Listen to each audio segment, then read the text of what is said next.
ഒരു കാര്യമില്ല. വീണയ്ക്ക് ഈ പാർട്ടിയുടെയോ അല്ലെങ്കിൽ മുഖ്യമന്ത്രിയുടെയോ ഒരു പരിരക്ഷ ആവശ്യമില്ല. ഒരു കാര്യമില്ല. വീണയ്ക്ക് ഈ പാർട്ടിയുടെയോ അല്ലെങ്കിൽ മുഖ്യമന്ത്രിയുടെയോ ഒരു പരിരക്ഷ ആവശ്യമില്ല. പാർട്ടി ആദ്യം സെക്രട്ടറി പ്രസ്താവന ഇറക്കി ഏകപക്ഷീയമായി വീണയുടെ ഭാഗം കേൾക്കാതെയാണ് ഈ ആദായ രീതിയിലും ഇടക്കാലം തർക്കപരിഹാര ബോർഡ് തീരുമാനമെടുത്തത്. ഇപ്പോൾ കമ്പനി രജിസ്ട്രാറുടെ റിപ്പോർട്ട് പറയുന്നു ആവശ്യപ്പെട്ടിട്ട് വീണ വിജയന്റെ കമ്പനി രേഖകൾ ഹാജരാക്കിയിട്ടുണ്ട്. അപ്പോൾ യഥാർത്ഥത്തിൽ ഈ അതെ, അതും ഇപ്പോൾ ഏകപക്ഷീയമായിട്ട് പറയുന്നതാണല്ലോ. നമ്മൾ അതിൻ്റെ ഞാനിപ്പോൾ അതിൻ്റെ വ്യക്തിയിലേക്ക് പോകുന്നില്ല. കാരണം അതിൻ്റെ അന്വേഷണം നടത്താൻ വേണ്ടിയിട്ട് ഒരു പ്രത്യേക ടീമിനെ ചുമതലപ്പെടുത്തിയിരിക്കുകയാണ്. അതാണ് നിങ്ങളെല്ലാം പറഞ്ഞ വാർത്ത എല്ലാം പറഞ്ഞത്. 3 ആളെ ഇല്ലേ, 3 ആളെ ചുമതലപ്പെടുത്തിയിരിക്കുന്നു എന്ന് ഞാനും നിങ്ങളും എല്ലാം കണ്ടു കേട്ടു. അതിന് 4 മാസത്തെ സമയവും കൊടുത്തിട്ടുണ്ട്. ഈ 4 മാസത്തെ സമയം കൊടുത്തതിൻ്റെ ഇടയിൽ അതിലൊരാൾ ഒരു വാർത്ത പുറത്തുവിട്ടിരിക്കുകയാണ്. അതിന് മേലെ പ്രതികരിക്കാൻ പോകേണ്ട വല്ല കാര്യമുണ്ടോ? അന്വേഷിക്കട്ടെ, കൃത്യമായിട്ട് അന്വേഷിക്കട്ടെ. ഞാൻ മനസ്സിലാക്കിയതല്ല, നമ്മളെല്ലാവരും മനസ്സിലാക്കി തന്നെ. ഈ കമ്പനി രജിസ്ട്രാറിന്റെ റിപ്പോർട്ടിന്റെ പ്രാഥമികമായ കണ്ടെത്തലുകളുടെ അടിസ്ഥാനത്തിലാണ് ഈ 3-അംഗ കമ്മിറ്റിയെ പേര് പോക്കൽ കാര്യങ്ങളാണ് വെച്ചത്. ഈ കമ്പനി രജിസ്ട്രാറിന്റെ റിപ്പോർട്ട് പറയുന്നു വീണ വിജയന്റെ കമ്പനിയുടെ രേഖകൾ ആവശ്യപ്പെട്ടിട്ട് നൽകിയില്ല എന്ന് പറയുന്നു. അപ്പോൾ ഇനി ഇടപാട് ഉന്നയിക്കുന്ന കാര്യം അല്ല, അതിലും നമ്മൾ പറയാൻ പറ്റില്ല. അവരെന്താ എന്ത് നിലപാടാ അവരെടുത്തുകൊണ്ടിരിക്കുന്ന നിലപാടെന്താ ഇതുവരെ? ഈ കമ്പനി എന്നൊക്കെ പറഞ്ഞിട്ട് നിങ്ങൾ എടുത്തിട്ടുള്ള തർക്ക പരിഹാര ബോർഡിൻ്റെ മുമ്പിലാണല്ലോ ഈ പ്രശ്നമുള്ളത്. യഥാർത്ഥത്തിൽ അങ്ങനെയാണ്. ആദായ നികുതി തർക്ക പരിഹാര ബോർഡിൻ്റെ മുമ്പിലാണ് ഈ പ്രശ്നങ്ങളെല്ലാം ഉള്ളത്. എന്താ ഉണ്ടായത്? ആദ്യം ഈ KMRL കമ്പനിയുടെ ഉടമ, CMRL ഉടമ തങ്ങളുടെ സ്ഥാപനത്തിൻ്റെ യഥാർത്ഥ ചെലവ് പരിഗണിക്കാതെയാണ് ആദായ നികുതി പിടിക്കാൻ തീരുമാനിച്ചത് എന്നുള്ളതിൻ്റെ പരാതിയാണ് ആദ്യമായിട്ട് കൊടുക്കുന്നത്. അതിനാൽ ചെലവ് അംഗീകരിച്ച് ആദായ നികുതി ഇളവ് വേണം എന്നതായിരുന്നു പരാതിയുടെ ഉള്ളടക്കം. തർക്കമില്ലല്ലോ. ഇത് CMLRന്റെ ഭാഗമായിട്ട് അവർ കൊടുത്ത പരാതിയെ തുടർന്ന് ഇതിലേതൊക്കെ പരിശോധിച്ച് ഇളവ് നൽകാം എന്നതിനെപ്പറ്റി അവർ ചർച്ച ചെയ്തു. അത് പരിശോധിച്ചപ്പോഴാണ് ഈ എക്സലോജിക് കമ്പനിയും കൊച്ചി മിനറൽ ആൻഡ് റൂട്ടൈൽ കമ്പനിയും കരാറുണ്ടാക്കിയ കാര്യമെല്ലാം പുറത്തു വരുന്നു. ഇത് പ്രകാരം നൽകിയ പണം ബാങ്ക് വഴിയാണ് ഉണ്ടായത്. ഈ പണം അടച്ചത് സേവനത്തിൻ്റെ ഭാഗമായിട്ടാണ് എന്ന്, കൊടുത്തത് GST ഉൾപ്പെടെയുള്ള എല്ലാ നികുതിയും കൊടുത്തിട്ടുണ്ട് എന്നും അതിൻ്റെ ഭാഗമായിട്ടാണ് വരുന്നത്. ഇത് മാസപ്പടിയാണോ കള്ളപ്പണമാണോ എന്നുള്ള ചോദ്യം വന്നപ്പോൾ അല്ല, കൃത്യമായിട്ട് സേവനത്തിൻ്റെ ഭാഗമാണ് എന്ന കാര്യം പറഞ്ഞു. പിന്നീട് പറഞ്ഞത് GST കൊടുത്തില്ല എന്നാണ്. അപ്പോൾ GST കൊടുത്തിട്ടുണ്ട് എന്നും പറഞ്ഞു. അപ്പോൾ GSTയുടെ കൃത്യമായ കണക്ക് കൊടുത്തിട്ടുണ്ട്. 2 കമ്പനികൾ തമ്മിലുണ്ടാക്കിയ കരാർ പ്രകാരം സേവനം നൽകുകയും അതിൻ്റെ അടിസ്ഥാനത്തിൽ നിയമപരമായി പ്രതിഫലം നൽകുകയും ചെയ്ത ഒരു പദ്ധതിയെക്കുറിച്ചാണ് ബന്ധപ്പെട്ടവരിൽ നിന്ന് പരാതി വാങ്ങാതെ, അതായത് പറഞ്ഞത് പരാതി വാങ്ങാതെ ഏകപക്ഷീയമായി അന്വേഷണത്തിന് ഉത്തരവ് പുറപ്പെടുവിച്ചത് എന്നുള്ളത് തന്നെയാണ് അത് പറഞ്ഞത്. അതുകൊണ്ട് ഇതിനെ ഒരു കാരണവശാലും അംഗീകരിക്കാനാവുന്ന കാര്യമല്ല. ഏകപക്ഷീയമായ രീതിയിൽ വരികയാണ്. അത് നമ്മൾ കൃത്യമായിട്ട് നമ്മൾ കാണണം. അതാണ് ഇതിൻ്റെ കാര്യത്തിൽ നമ്മൾ പറഞ്ഞിട്ടുള്ള പ്രശ്നം. ഇനി ഇത് മാത്രമല്ല, ഇതിൻ്റെ ഭാഗമായിട്ട് കോൺഗ്രസിൻ്റെ നേതാക്കൾ CMRL നിന്ന് കോടിക്കണക്കിന് രൂപ വാങ്ങിയിട്ടുണ്ട്. അവരാരും നിഷേധിച്ചില്ല. ഇപ്പോൾ നിഷേധിച്ചില്ല അല്ലേ? ആരും നിഷേധിച്ചില്ല. നിഷേധിച്ചില്ല. അതിൽ പേരൊന്നും ഞാൻ പറയണ്ടില്ല. UDF നേതാക്കന്മാരൊക്കെ വാങ്ങിയിട്ടുണ്ടെന്ന് പറഞ്ഞു. ഇല്ലില്ല, LDF നേതാക്കന്മാരില്ല. PV ഇല്ലാന്ന് പിണറായി പറഞ്ഞു. ഞാനല്ല PV എന്ന്. അത് നേരത്തെ പറഞ്ഞിട്ടുണ്ട്. നേരത്തെ എന്നാൽ കണ്ടില്ലല്ലോ ഇതുവരെ. അവരെല്ലാം ഉണ്ട് വരെ പറഞ്ഞു. അതെന്തിനാ നിങ്ങൾ അങ്ങനെ പറയുന്നത്? അങ്ങനെ പറയാൻ നിങ്ങൾക്ക് നില താല്പര്യം? അവർ UDFകാർ പറഞ്ഞത് ഞങ്ങൾ വാങ്ങിയിട്ടുണ്ട് എന്നാണ്. വാങ്ങിയിട്ടുണ്ടെങ്കിൽ റെസീറ്റ് കൊടുത്തിട്ടുണ്ട് എന്നാണ്. അപ്പോൾ ആ കാര്യം അന്വേഷിക്കണമല്ലോ. പിണറായി വിജയൻ പറഞ്ഞത് ഞങ്ങൾ പൈസയും വാങ്ങിയിട്ടില്ല, എൻ്റെ പേരുമില്ല.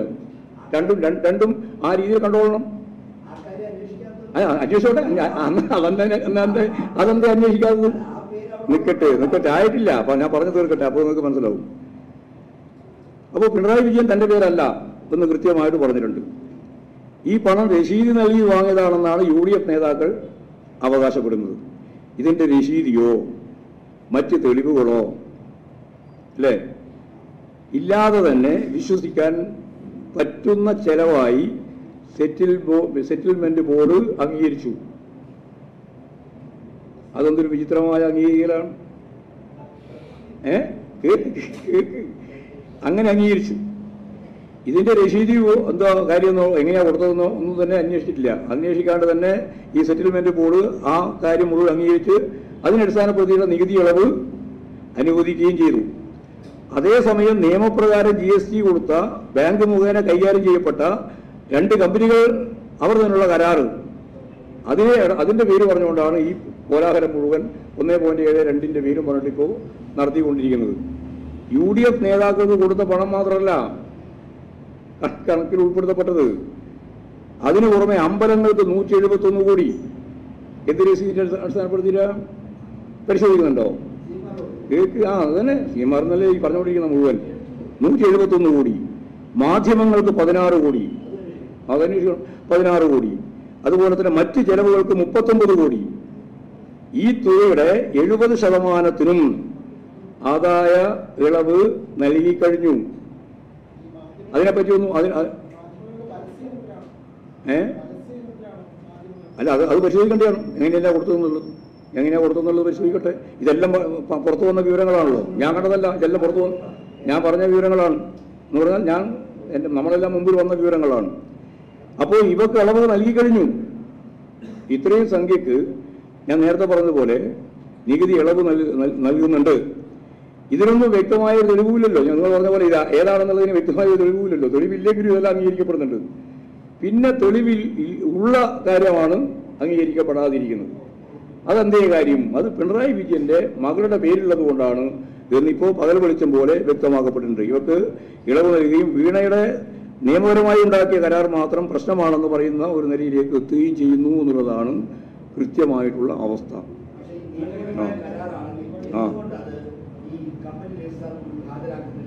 അല്ല, അതൊക്കെ ഹാജരാക്കുമായിരിക്കും. നമുക്ക് അതിന്റെ മേലെ ആ കമ്പനിയുടെ അങ്ങോട്ടും ഇങ്ങോട്ടും 2 കമ്പനികളെ സംബന്ധിച്ചിടത്തോളം ഞാനിപ്പോൾ ചർച്ച ചെയ്യാൻ ഉദ്ദേശിക്കുന്നില്ല. അത് എന്തുകൊണ്ടാണ് എന്നുള്ളതെല്ലാം കൃത്യമായിട്ട് മുമ്പിൽ വരും. അതിന് സമയമുണ്ടല്ലോ. ഇതൊന്നും നിരപരാധിത്വം അവിടെ തെളിയിക്കേണ്ട കാര്യമൊന്നുമില്ല. അതൊക്കെ കൃത്യമായിട്ട് ചർച്ച ചെയ്യപ്പെടും. അതിന് ആർക്കാ തർക്കമുള്ളത്?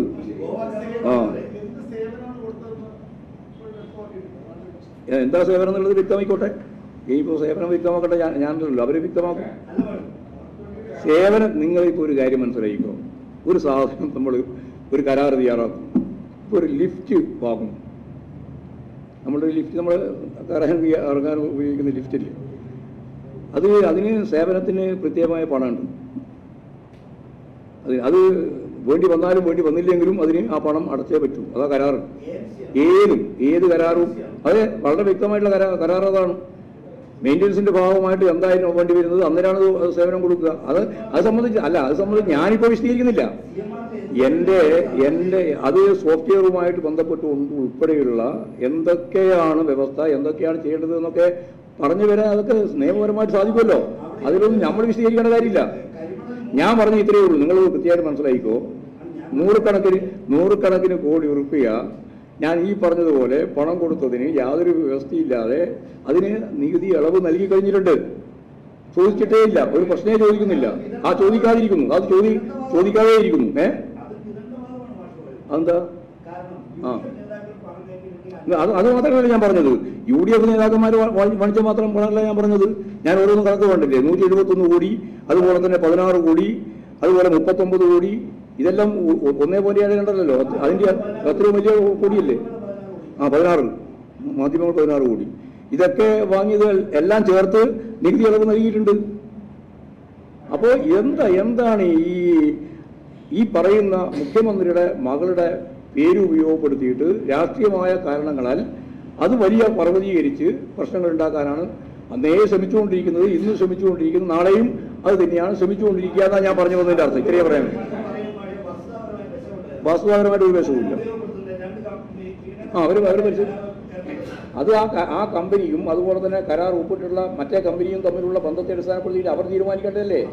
അവർ പറഞ്ഞിട്ടുണ്ടല്ലോ. അവർ കൃത്യമായിട്ട് പറഞ്ഞിട്ടുണ്ട്. സേവനം കൂടിയുണ്ട്.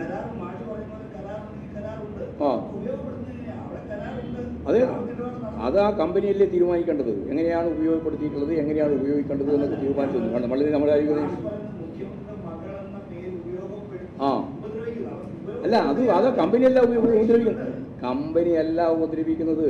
ഞാൻ നേരത്തെ പറഞ്ഞിട്ടുള്ള ഏജൻസികളാണ്. ആ ഏജൻസികൾ ഇനിയും പലതും പറഞ്ഞുകൊണ്ടേയിരിക്കും. ആ പറയുന്നതിനൊന്നും നമ്മൾ മറുപടി പറയാൻ ഉദ്ദേശിക്കുന്നില്ല. അതൊക്കെ രാഷ്ട്രീയ കാരണങ്ങൾ കൊണ്ടാണ് പറയുന്നത്. ബാക്കി ഇത്രയേ കാര്യം ഞാൻ പറഞ്ഞിട്ടുള്ളൂ. ഇത്രയും വലിയ തുകക്ക് കൃത്യമായിട്ട് ഇളവ് നൽകി, അതിന് യാതൊരു തരത്തിലുള്ള വ്യവസ്ഥാപിതമായ തെളിവുമില്ല. അതിനൊക്കെ ഇളവ് നൽകിയിട്ട് വ്യവസ്ഥാപിതമായ തെളിവുള്ളതിന് ഇളവ് നൽകുന്നതുമായിട്ട് ബന്ധപ്പെട്ടാണ് പ്രശ്നം ചർച്ച ചെയ്യപ്പെടുന്നതെന്ന് മാത്രമേ ഞാൻ പറഞ്ഞു വന്നിട്ടുള്ളൂ. അത്രയും കണ്ടാൽ മതി. ഏത് അന്വേഷണത്തിന് ഞങ്ങൾക്ക് യാതൊരു പ്രശ്നമില്ല. ഞങ്ങൾക്ക് എന്തായാലും ഇപ്പോൾ പ്രശ്നമുണ്ട്. അതെ, അന്വേഷിക്കട്ടെ. എന്താ അന്വേഷിക്കാത്തതിന്? നിങ്ങൾ എഴുതുന്നാലും അന്വേഷിക്കണം. ഞാനിപ്പോൾ പറയുന്നത് അത് അന്വേഷിക്കുന്നില്ല എന്ന് മാത്രമല്ല, അതിൻ്റെ ഇളവ് നൽകുകയും ചെയ്തു. അതിൻ്റെ 70% ഇളവ് അവർക്ക് നൽകി. അതുകൊണ്ട് അതിനകത്ത് ഈ റെസീറ്റ് ഉണ്ടായിട്ടാണോ അല്ല എന്തൊക്കെ ഉണ്ടായിട്ടാണോ കൊടുത്തത് ഇളവ്? അത് പരിശോധിച്ച് നോക്കണം. പരിശോധിച്ചോ. ആ,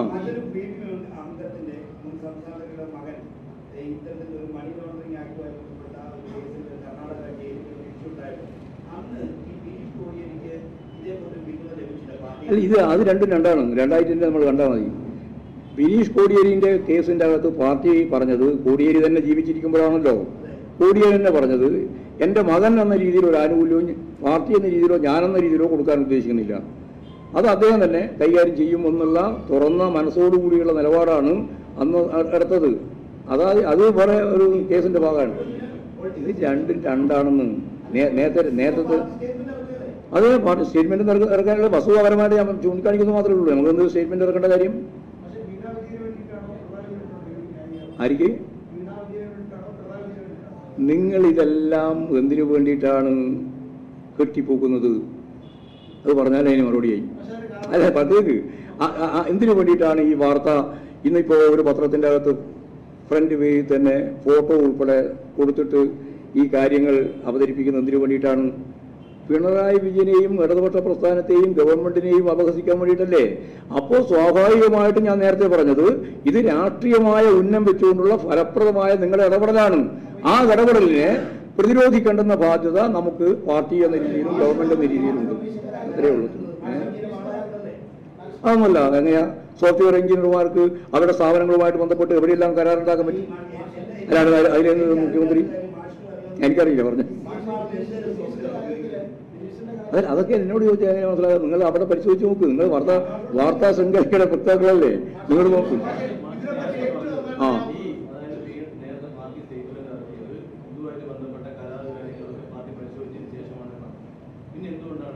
ഞങ്ങൾ കരാർ പരിശോധിച്ചില്ലാതൊന്നും ഞങ്ങൾ കാര്യം പറഞ്ഞിട്ടില്ല. വെറുതെ ഓരോന്ന് പറഞ്ഞുകൊണ്ടിരിക്കുക. നിങ്ങൾക്ക് തോന്നുന്നതല്ല നമ്മുടെ പാർട്ടി പറഞ്ഞതാണെന്ന് പറയാൻ വേണ്ടിയിട്ടാണ്. ഞങ്ങൾ ഇത്രയും അന്നും പറഞ്ഞിട്ടുള്ളൂ. ഇതിന്റെ പിന്നിൽ രാഷ്ട്രീയമാണ്. ആ രാഷ്ട്രീയ ലക്ഷ്യം വെച്ചുകൊണ്ടാണ് നിങ്ങൾ മുന്നോട്ടേക്ക് നീങ്ങുന്നത് എന്ന് ഇന്നത്തെ മനോരമ, ഞാൻ പത്രം പറയാണ്ട് നിങ്ങളുടെ ഇന്നത്തെ മനോരമ പത്രത്തോടുകൂടി വളരെ വ്യക്തതയോടുകൂടി എല്ലാവർക്കും മനസ്സിലായി. പിണറായി വിജയന്റെ ഫോട്ടോ കൂടി വെച്ചിട്ട് എന്നിട്ടാണ് ഈ കാര്യങ്ങളെല്ലാം നിങ്ങൾ അവതരിപ്പിച്ചത്. അതിന് പിന്നെ KSIDC ആണ് നിങ്ങൾ പറഞ്ഞത്. അതുകൊണ്ടാണ് ഞാനിന്ന് KSIDCയെ പറ്റി, അതിന്റെ ഷെയറിനെ പറ്റി, അത് എപ്പോഴാണ് ഷെയർ എടുത്തത് എന്നതിനെ പറ്റി കൃത്യമായിട്ട് കൊണ്ട് പറഞ്ഞത്.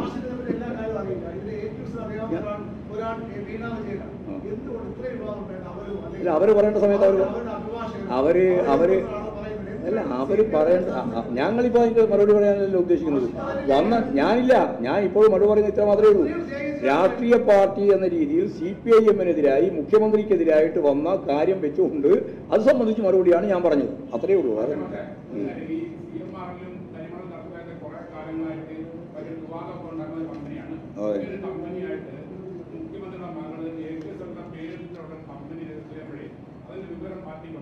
ഇതിന്റെ ഞങ്ങൾ ഏതെങ്കിലും ഒരു കമ്പനി രജിസ്റ്റർ ചെയ്തിട്ട് ഞങ്ങൾക്ക് എന്തിനാ വിവരം ഉണ്ടാവേണ്ട കാര്യം?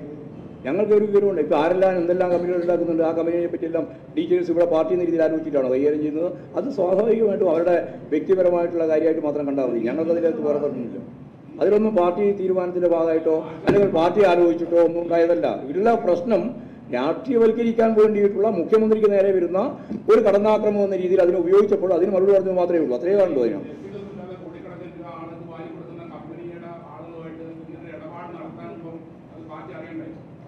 അതാ ഞാൻ പറഞ്ഞത്. നിങ്ങളിപ്പോൾ കോടിക്കണക്കിന് രൂപ വാങ്ങിയെന്ന് പറഞ്ഞ ആളുകളെ പറ്റിയൊന്നും നിങ്ങൾക്ക് പരാതിയില്ലല്ലോ. എന്തേ പരാതിയില്ലാതെ?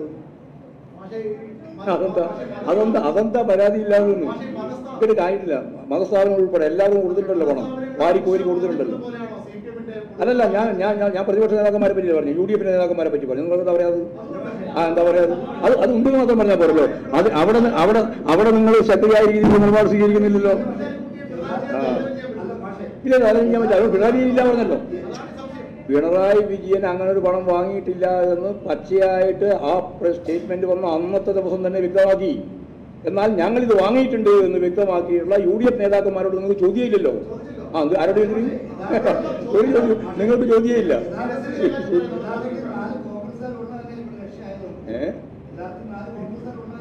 അത് കോൺഗ്രസ്സുകാർ മാത്രമല്ല, മറ്റു പല മാധ്യമങ്ങൾ ഉൾപ്പെടെ ഉണ്ട്. ആര് ആര്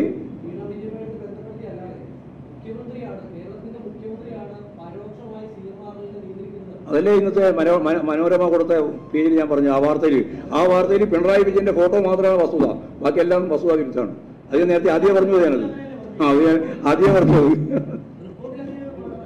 റിപ്പോർട്ട് നിങ്ങൾ ഉണ്ടാക്കുന്ന റിപ്പോർട്ടല്ലേ അത്. നേരത്തെ ഞാൻ നേരത്തെ പറഞ്ഞ പോലെയാണ്. ബാങ്കിന്റെ അതിലെ കേസിലെ 1-ാം പ്രതിയാണ് മാപ്പുസാക്ഷിയാകുന്നത്. ഇത് ആ മാപ്പുസാക്ഷിയുടെ റിപ്പോർട്ടാണ് നിങ്ങൾ പറഞ്ഞുകൊണ്ടിരിക്കുന്നത്. അതുപോലെ ഈ റിപ്പോർട്ടിന്റെ അടിസ്ഥാനം ഇതെല്ലാം ആർക്കാ മനസ്സിലാവാത്തത്? നിങ്ങൾക്ക് മനസ്സിലാകുന്നില്ല എന്നുള്ളതാണ്. നിങ്ങൾക്കെല്ലാം മനസ്സിലാകുന്നുണ്ട്. നിങ്ങളൊക്കെ രാഷ്ട്രീയമായ നിലപാട് വെച്ചുകൊണ്ട് ഈ കാര്യങ്ങളൊക്കെ ഇങ്ങനെ പറഞ്ഞുകൊണ്ടിരിക്കുന്നത് മാത്രമേ ഉള്ളൂ. കോടിയേരി അങ്ങനെ പറഞ്ഞു. ഒരു കാര്യമില്ല. വീണയ്ക്ക് ഈ പാർട്ടിയുടെയോ അല്ലെങ്കിൽ മുഖ്യമന്ത്രിയുടെയോ ഒരു പരീക്ഷ ആവശ്യമില്ല. അതൊന്നും മനസ്സിലായില്ല. ഒരു പരീക്ഷൻ്റെ ആവശ്യമില്ല. ഞങ്ങൾ പരീക്ഷിക്കാനും പോകുന്നില്ല. ഞങ്ങളിവിടെ പറഞ്ഞത് ഇതിന്റെ പേരുപയോഗിച്ച് രാഷ്ട്രീയമായ കടന്നാക്രമണം നടത്തുകയാണ്. അതാ പ്രശ്നം. അതിനല്ലേ ഞങ്ങൾ എതിർക്കുന്നുള്ളൂ. ബാക്കി എന്താ കാര്യം? വേറെ പറയേണ്ട കാര്യമൊന്നുമില്ല.